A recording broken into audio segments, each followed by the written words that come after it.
हम पढ़ेंगे कहानी। कहानी के माध्यम से मैं तुम्हें किसी कहानी का शीर्षक बताऊंगी, क्वेश्चन आंसर भी बताऊंगी, ठीक है। और तुम्हें जवाब देने पहले मैं आपको बताऊंगी, फिर आपको जोर जोर से बोलना, ठीक है। तो कहानी का शीर्षक है नन्हा ध्रुव तारा। क्या है? नन्हा ध्रुव तारा, ठीक है। ऊंचा और खींचते कोई, सपनों का कंदील हमारा, धरती से अच्छा लगता है, अम्बर में अपना उजियारा। तो मैंने अभी लाइन बताई थी ना, सपनों का कंदील हमारा, बताई थी ना। तो कंदील का मतलब क्या होता है? दीपक। क्या होता है? दीपक, ठीक है। और इसमें आ रहा है अम्बर में अपना उजियारा। आ रहा है कि नहीं आ रहा? देखो आ रहा है ना। तो अम्बर से मतलब होता है आकाश। क्या होता है? आकाश, ठीक है। दूर आ रहा होगा कोई, मेरे घर का पता पूछता,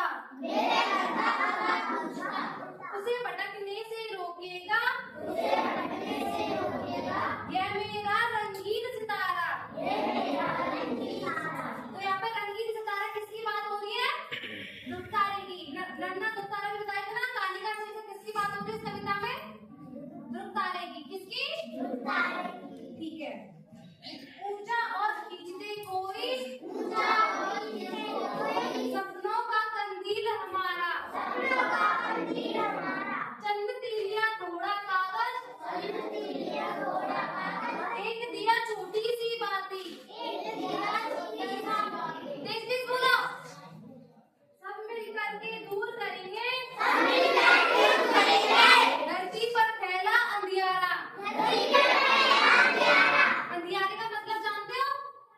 अंधेरा, रात को होता है ना वो अंधेरा, उसकी बात कर रहा है। ऊंचा और खींचते कोई, सपनों का कंदील हमारा, अगर कभी पूछे तो कोई, उसको इतनी बात बताना, कहना जिसने ठोकर खाई, वही बना नन्हा ध्रुव तारा। ऊंचा और खींचते कोई,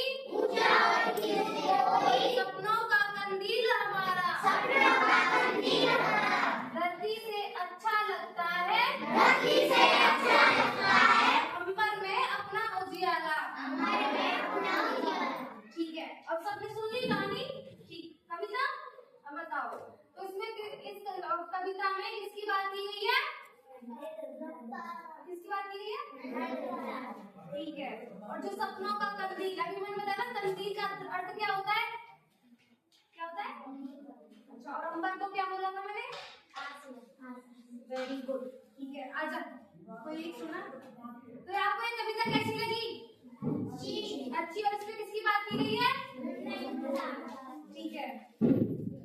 ऊंचा और खींचते कोई, सपनों का कंदील हमारा, इस पंक्ति का अर्थ क्या है?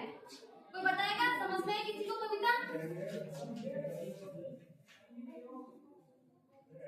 मैं बताती हूँ। इसमें कहा गया है कि ऊंचा और खींचते कोई, सपनों का कंदील हमारा, मतलब जो हमने सपनों का जो दीपक अपने मन में सोचा है उसको और दूर तक लेके जाए, ऐसा कोई हमें हमारे पास बताया। और ध्रुव तारे की जिस तरीके से ध्रुव तारा अंधेरे में सबको उजाला करता है आकाश को, उस तरीके से हम अपने सपनों का उजाला सारे संसार में फैला सके। तो इसका अर्थ है ऊंचा और खींचते कोई, सपनों का कंदील हमारा। हमारे जो सपने हैं ध्रुव तारे की तरह चमक उठे, इस लाइन का यही अर्थ है। ठीक है, समझ में आया? आया किसी को? क्या बताया था मैंने? खड़ी हो, बता, किसी को आया समझ? इस पंक्ति में कहा गया है कि जिस तरीके से ध्रुव तारा अपनी चमक से पूरे आकाश को रोशन कर देता है, उसी तरह हमारे जो सपने हैं इस तरीके से ध्रुव तारे की तरह पूरे संसार को चमक पैदा कर दे। इस पंक्ति का वो अर्थ है। समझ में आया? किसको समझ में आया?